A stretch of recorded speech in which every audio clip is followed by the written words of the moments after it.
എല്ലാ സുഹൃത്തുക്കൾക്കും എൻ്റെ ഏറ്റവും പുതിയ വീഡിയോയിലേക്ക് സ്വാഗതം. ഇന്നത്തെ നമ്മുടെ വിഷയം 2020 ഒരു യൂട്യൂബർ എന്തൊക്കെ കാര്യങ്ങൾ ശ്രദ്ധിക്കണം. അത് പുതിയതായിട്ടുള്ള യൂട്യൂബേഴ്സിനാണ് കൂടുതലും ഈ വീഡിയോ യൂസ്ഫുൾ ആകുക. എന്നാലും മറ്റു പല ഓൾറെഡി യൂട്യൂബ് ചാനലുള്ള സുഹൃത്തുക്കൾക്കും മേ ബി ഇന്ന് പറയാൻ പോകുന്ന ടിപ്സും ട്രിക്സും ഒക്കെ യൂസ്ഫുൾ ആകും. അതുപോലെ തന്നെ ഞാൻ കുറേ നാളുകളായി വീഡിയോ ഇട്ടിട്ട് ഇന്ന് ഞാനൊരു വീഡിയോ ചെയ്തതിൻ്റെ കാരണം ഒരുപാട് സുഹൃത്തുക്കൾ പുതിയ ഡൗട്ട്സ് ചോദിക്കുന്നുണ്ട്. വളരെ ബിഗിനിങ് സ്റ്റേജിലുള്ള യൂട്യൂബേഴ്സിനെ ഉദ്ദേശിച്ചാണ് ഇന്നത്തെ വീഡിയോ ഞാൻ ക്രിയേറ്റ് ചെയ്യുന്നത്. അപ്പോൾ ഈ വീഡിയോയിൽ എന്തൊക്കെ നിങ്ങൾക്ക് പ്രതീക്ഷിക്കാമെന്ന് ചോദിച്ചാൽ, പുതിയ യൂട്യൂബേഴ്സിനെ സംബന്ധിച്ചിടത്തോളം അവരുടെ സ്റ്റാർട്ടിങ് എങ്ങനെ ആയിരിക്കണമെന്നുള്ളതാണ്.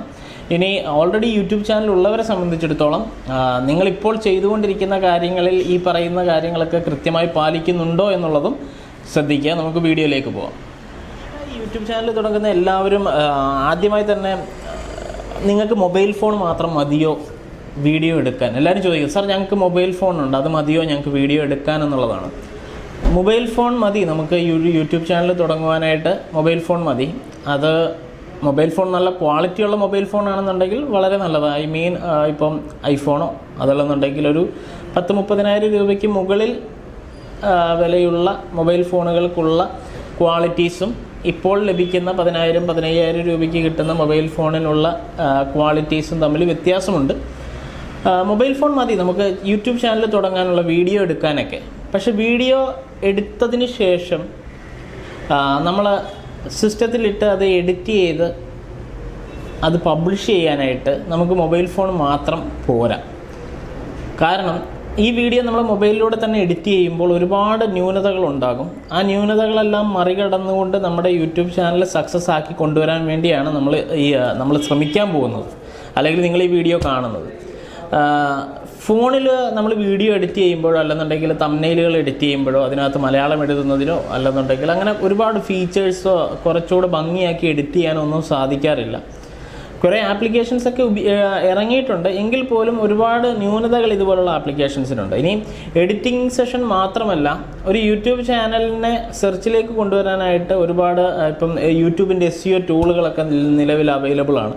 അപ്പോൾ ഈ ടൂളുകളൊക്കെ ഉപയോഗിച്ചുകൊണ്ട് നമ്മളൊരു വീഡിയോ പബ്ലിഷ് ചെയ്യാനായിട്ട്, അതായത് അതിൻ്റെ ടൈറ്റിലും ഡിസ്ക്രിപ്ഷനും ടാഗും ഒക്കെ കൊടുക്കാനായിട്ട് മൊബൈൽ ഉപയോഗിച്ച് ബുദ്ധിമുട്ടാണ്. യൂട്യൂബ് സ്റ്റുഡിയോ ആപ്പ് നമുക്ക് ഉപയോഗിച്ച് ഇതൊക്കെ ചെയ്യാൻ സാധിക്കും. പക്ഷേ ശ്രദ്ധിക്കേണ്ട കുറേ കാര്യങ്ങൾ നമുക്ക് ശ്രദ്ധിക്കാൻ പറ്റാത്തൊരവസ്ഥ സ്റ്റുഡിയോ ആപ്പിന് എപ്പോഴും ഉണ്ട്. അതുകൊണ്ട് കഴിവതും നിങ്ങൾ വീഡിയോ എടുക്കാൻ മൊബൈൽ ഉപയോഗിച്ചോളൂ, പക്ഷേ പബ്ലിഷ് ചെയ്യാനും മറ്റു കാര്യങ്ങൾക്ക് നിങ്ങൾ ഉറപ്പായിട്ടും ഒരു സിസ്റ്റം ഉപയോഗിച്ചുകൊണ്ട് തന്നെ അതിൻ്റെ മറ്റു കാര്യങ്ങൾ ചെയ്യാനായിട്ട് ശ്രദ്ധിക്കുക. പിന്നെയുള്ള ഏറ്റവും ഇമ്പോർട്ടൻ്റ് ആയിട്ടുള്ള കാര്യം, ചെയ്യാൻ പോകുന്ന ടോപ്പിക്ക് എന്താണ് എന്ന് ആദ്യം പ്ലാനിങ്ങിൽ ഉണ്ടായിരിക്കണം. ഇപ്പോൾ പലരും മിക്സ്ഡ് കണ്ടൻറ്റുകൾ ഒരുപാട് ചെയ്യുന്നുണ്ട്. അപ്പോൾ ചെയ്യാൻ പോകുന്ന നമ്മുടെ ഒരു ടോപ്പിക് എന്ന് പറയുന്നത് അതിന് വളരെ ഇമ്പോർട്ടൻസ് ഉണ്ട് ഒരു യൂട്യൂബറെ സംബന്ധിച്ചിടത്തോളം. ഒരാൾ ട്രാവൽ വ്ളോഗ് ചെയ്യുന്നു, പെട്ടെന്ന് കുക്കറി ചെയ്യുന്നു, അതിനുശേഷം വീട്ടിൽ നിന്ന് ക്രാഫ്റ്റ് ചെയ്യുന്നു, അപ്പം വേറൊരു ചാനൽ കാണുന്നു, അതിനകത്ത് സിനിമ റിലേറ്റഡ് ആയിട്ടുള്ള ന്യൂസ് കയറുന്നു, അതല്ലെന്നുണ്ടെങ്കിൽ എൻ്റർടൈൻമെൻറ്റ് ന്യൂസ് കയറുന്നു. ഇത് കാണുമ്പോൾ അത് ചെയ്യാമെന്ന് വിചാരിക്കുന്നു. ഇങ്ങനെ അതിനുശേഷം വണ്ടിയുടെ റിവ്യൂ കാണുന്നു, അപ്പോൾ വണ്ടിയുടെ റിവ്യൂ ചെയ്യാമെന്ന് വിചാരിക്കുന്നു. ഇങ്ങനെ എല്ലാ കണ്ടൻറ്റുകളും ഇങ്ങനെ മിക്സ് ചെയ്ത് ചെയ്യുമ്പോൾ നമ്മുടെ യൂട്യൂബ് ചാനൽ ഒരു കാലത്തും കയറി വരില്ല. അതുകൊണ്ട് ആദ്യം തന്നെ ആ ഒരു ടോപ്പിക്ക് സെലക്ട് ചെയ്യുമ്പോൾ ആദ്യം ആലോചിച്ചിട്ട് സെലക്ട് ചെയ്യുക. എനിക്ക് എത്ര കണ്ടൻറ്റുകൾ ഈ ടോപ്പിക്കിൽ ചെയ്യാൻ പറ്റും, ഇനി ഈ ടോപ്പിക്ക് വെച്ച് ഞാൻ ചെയ്താൽ ഇതിന് ഒരുപാട് വ്യൂവേഴ്സ് കിട്ടുന്ന ടോപ്പിക്കാണോ എന്നൊന്ന് ചിന്തിക്കുക.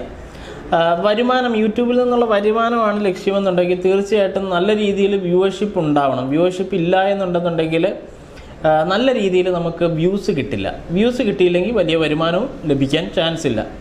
അപ്പോൾ ഒരു ടോപ്പിക്ക് സെലക്ട് ചെയ്യുമ്പോൾ അത് ഒരു സിംഗിൾ ടോപ്പിക്കായിട്ട് സെലക്ട് ചെയ്യുന്നു. കുക്കറി ആണെന്നുണ്ടെങ്കിൽ കുക്കറി തന്നെ, ട്രാവൽ വീഡിയോ ആണെങ്കിൽ ട്രാവൽ വീഡിയോ തന്നെ, ന്യൂസ് ആണെങ്കിൽ ന്യൂസ് തന്നെ, ടിപ്സ് ആൻഡ് ട്രിക്സ് അല്ലെങ്കിൽ ടെക് ആണെങ്കിൽ അത് തന്നെ. അങ്ങനെ പിന്നെ മിക്സ് ചെയ്ത് ചെയ്യാൻ പറ്റുന്ന കണ്ടൻറ്റുകൾ ഉണ്ടോ എന്ന് ചോദിച്ചു കഴിഞ്ഞാൽ ചെയ്യാൻ പറ്റുന്ന കണ്ടൻറ്റുകളുണ്ട്. അതായത് ഇപ്പം ട്രാവൽ വീഡിയോസും കുക്കറിയും വേണമെങ്കിൽ നമുക്ക് മിക്സ് ചെയ്യാം. അതൊരു ട്രാവൽ വ്ളോഗ് എന്നുള്ള രീതിയിൽ നമുക്കത് കണക്ട് ചെയ്യാനാണ് പറ്റുക. അടുത്ത ഏതൊരു യൂട്യൂബർക്കും അറിയാത്തൊരു കാര്യമാണ്, അതായത് റീജിയണൽ കണ്ടൻറ് അല്ലെങ്കിൽ ഇൻ്റർനാഷണൽ കണ്ടൻറ്.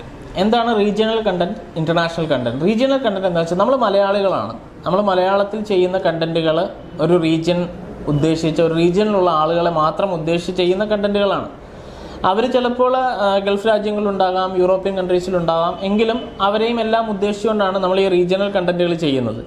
റീജിയണൽ കണ്ടൻറ്റുകൾ ചെയ്യുമ്പോൾ നിർബന്ധമായിട്ടും നമ്മളുടെ വ്യൂവേഴ്സിനെ മനസ്സിലാക്കണം. ഒരു കാരണവശാലും ഒരു ഫോറിനർ ചെയ്യുന്ന കണ്ടൻറ്റോ അല്ലെങ്കിൽ ഒരു നോർത്ത് ഇന്ത്യൻ ചെയ്യുന്ന കണ്ടൻറ്റ് കണ്ടുകൊണ്ട് അത് അതേ രീതിയിൽ തന്നെ ചെയ്യാനായിട്ട് ശ്രമിക്കരുത്. അതേ രീതിയിൽ നിങ്ങൾ ചെയ്യുകയാണെന്നുണ്ടെങ്കിൽ അത് മലയാളത്തിൽ തന്നെ ചെയ്തോളൂ. അത് ഇംഗ്ലീഷിൽ തന്നെ ചെയ്യാനായിട്ട്, ഇപ്പോൾ ചിലർ ടോയ് ട്രക്സ് ക്രിയേറ്റ് ചെയ്യുന്ന വീഡിയോസ് കണ്ടിട്ടുണ്ടാവും. അതുപോലെ തന്നെ ഈ സ്പൈഡർമാൻ, സൂപ്പർമാൻ വീഡിയോസൊക്കെ ചിലർ ചെയ്യുന്നത് ലക്ഷക്കണക്കിന് വ്യൂസും കോടിക്കണക്കിന് വ്യൂസുള്ള വീഡിയോകൾ വരെ നിങ്ങൾക്ക് കാണാൻ സാധിക്കും. പക്ഷേ ഇതുപോലെയുള്ള വീഡിയോസ് അവരുടെ റീജിയണിൽ നിന്നാണ് അവർ അപ്ലോഡ് ചെയ്യുന്നത്. പക്ഷേ നമ്മൾ മലയാളികൾ ഇതുപോലെയുള്ള കണ്ടന്റ് അപ്ലോഡ് ചെയ്യുമ്പോൾ ഒരിക്കലും അത് ആ ഒരു സെർച്ചിലേക്ക് പോകില്ല. അതുകൊണ്ട് അങ്ങനെ ആരെങ്കിലും ചെയ്യുന്നുണ്ടെങ്കിൽ അതിൽ ഏറ്റവും ഇമ്പോർട്ടൻ്റ് ആയിട്ടുള്ളൊരു കാര്യമാണ് ഈ ക്രാഫ്റ്റിംഗ് വീഡിയോസ് ചെയ്യുമ്പം ശ്രദ്ധിക്കേണ്ട ആൾക്കാർ. ക്രാഫ്റ്റിംഗ് വീഡിയോസിൽ എപ്പോഴും അതിനകത്ത് മലയാളം ഉൾപ്പെടുത്തിക്കൊണ്ട്, മലയാളത്തിൽ ടൈറ്റിലും ഒക്കെ മലയാളം ഉൾപ്പെടുത്തിക്കൊണ്ട് നിങ്ങൾ ചെയ്യാൻ ശ്രദ്ധിക്കുക. തീർച്ചയായിട്ടും നിങ്ങളുടെ യൂട്യൂബ് ചാനൽ പെട്ടെന്ന് കയറി വരും. എന്നാൽ ക്രാഫ്റ്റിംഗ് വീഡിയോസ് ഇപ്പോൾ ഫോർ എക്സാമ്പിൾ ഇപ്പോൾ 5 മിനിറ്റ് ക്രാഫ്റ്റ്സ് ഇതുപോലെയുള്ള ചാനലുകൾ ഒരുപാട് വീഡിയോസ് ചെയ്യുന്നുണ്ട്.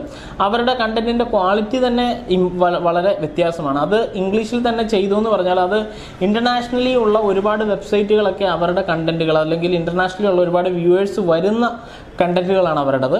നമ്മളുടെ കണ്ടന്റ് നമ്മൾ അതുപോലെ ചെയ്തു എന്ന് പറഞ്ഞത് കൊണ്ട് നമ്മുടെ കേരളത്തിന് പുറത്തേക്ക് അത് പോകാൻ കുറച്ച് സമയമെടുക്കും. അത് ചിലപ്പോൾ മേ ബി 1 വർഷത്തിന് ശേഷം പോകാം, ചിലപ്പോൾ 1 മാസത്തിന് ശേഷം പോകാം. കേരളത്തിന് പുറത്തേക്ക് പോയതിന് ശേഷം നമുക്ക് എങ്ങനെ വേണമെന്നുണ്ടെങ്കിലും ടൈറ്റിലും കാര്യങ്ങളൊക്കെ കൊടുക്കാം. പക്ഷേ ആദ്യത്തെ നമ്മുടെ വ്യൂവേഴ്സ് എന്ന് പറയുന്ന മലയാളികളാണ്. അപ്പോൾ കണ്ടന്റുകൾ മലയാളികൾക്കാണ് എന്നുള്ള രീതിയിൽ തന്നെ ചെയ്യാനായിട്ട് ശ്രദ്ധിക്കുക. 4ാമത്തെ കാര്യം ടൈം ആൻഡ് ഡ്യൂറേഷൻ. നമ്മൾ വീഡിയോ അപ്ലോഡ് അല്ലെങ്കിൽ പബ്ലിഷ് ചെയ്യാൻ പോകുന്ന സമയം, അതല്ലെങ്കിൽ അതിൻ്റെ ഡ്യൂറേഷൻ മെയിൻലി അത് വളരെ ഇമ്പോർട്ടൻ്റ് ആയിട്ടുള്ള കാര്യമാണ്. അതിൽ ഡ്യൂറേഷനെ കുറിച്ച് ഞാൻ പറയാം. എത്ര ഡ്യൂറേഷൻ വരെ? ഇപ്പം എന്നെ സംബന്ധിച്ചിടത്തോളം ഇതിപ്പോൾ ഒരു ഇൻഫർമേഷൻ അല്ലെങ്കിൽ ഒരു അപ്ഡേറ്റ് അല്ലെങ്കിൽ അങ്ങനെയുള്ള കണ്ടൻറ്റാണ് ഞാൻ കൂടുതലും അപ്ഡേറ്റ് ചെയ്യുന്നത്. ടെക്നോളജി റിലേറ്റഡ് ആയിട്ടുള്ള കാര്യങ്ങൾ ചെയ്യുന്നവരും may be tips and tricks ആയിരിക്കും അപ്ലോഡ് ചെയ്യുന്നത്. അപ്പോൾ ഇതുപോലെയുള്ള കണ്ടൻറ്റുകൾക്ക് മാക്സിമം ഒരു 5 to 10 മിനിറ്റ്സ്, 3 to 5 മിനിറ്റ്സ് ആണെങ്കിലും കുഴപ്പമില്ല.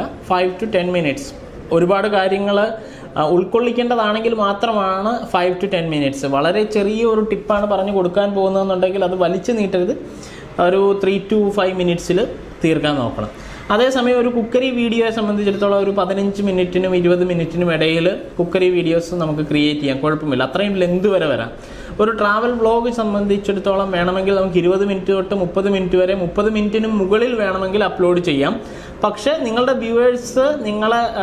വ്യൂവേഴ്സിന് നിങ്ങൾക്ക് പിടിച്ചിരുത്താനുള്ള ഒരു കഴിവുണ്ടെന്നുണ്ടെങ്കിൽ 30 മിനിറ്റിന് മുകളിൽ ചെയ്യാം.